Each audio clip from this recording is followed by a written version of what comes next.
गौतम बुद्ध का जन्म 563 ईसा पूर्व में लुम्बिनी, वर्तमान नेपाल में हुआ था।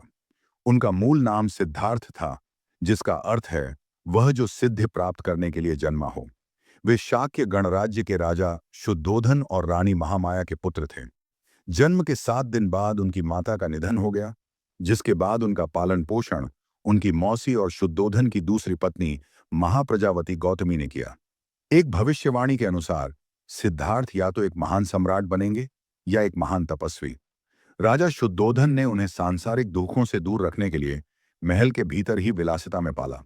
हालांकि एक दिन सिद्धार्थ ने वृद्धावस्था, बीमारी, मृत्यु और एक तपस्वी को देखा, जिससे वे जीवन के सत्य को समझने के लिए प्रेरित हुए। 16 वर्ष की आयु में सिद्धार्थ का विवाह यशोधरा से हुआ, जो शाक्य वंश की राजकुमारी थीं। उनसे उन्हें एक पुत्र राहुल हुआ। राजा शुद्धोधन ने सिद्धार्थ के लिए 3 रथों के अनुसार 3 भव्य महल बनवाए और उन्हें सभी प्रकार के भोग विलास उपलब्ध कराए, ताकि वे संसार के दुखों से अनभिज्य रहें। एक दिन सिद्धार्थ ने नगर भ्रमण के दौरान 4 दृश्य देखे।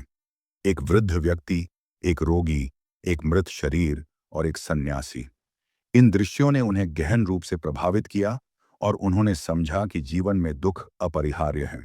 इस अनुभव ने उन्हें वैराग्य की ओर प्रेरित किया। 29 वर्ष की आयु में सिद्धार्थ ने अपने परिवार और राजसी जीवन का त्याग कर दिया।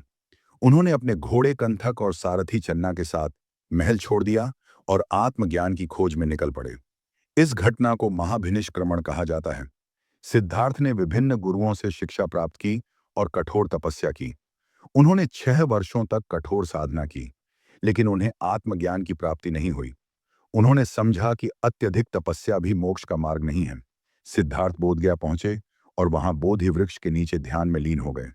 वहां उन्हें आत्मज्ञान की प्राप्ति हुई और वे बुद्ध जागृत कहलाए।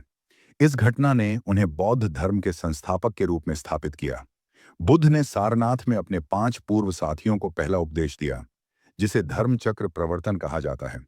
उन्होंने 4 आर्य सत्य और अष्टांगिक मार्ग की शिक्षा दी, जो बौद्ध धर्म के मूल सिद्धांत हैं। 80 वर्ष की आयु में बुद्ध ने कुशीनगर में महापरिनिर्वाण प्राप्त किया।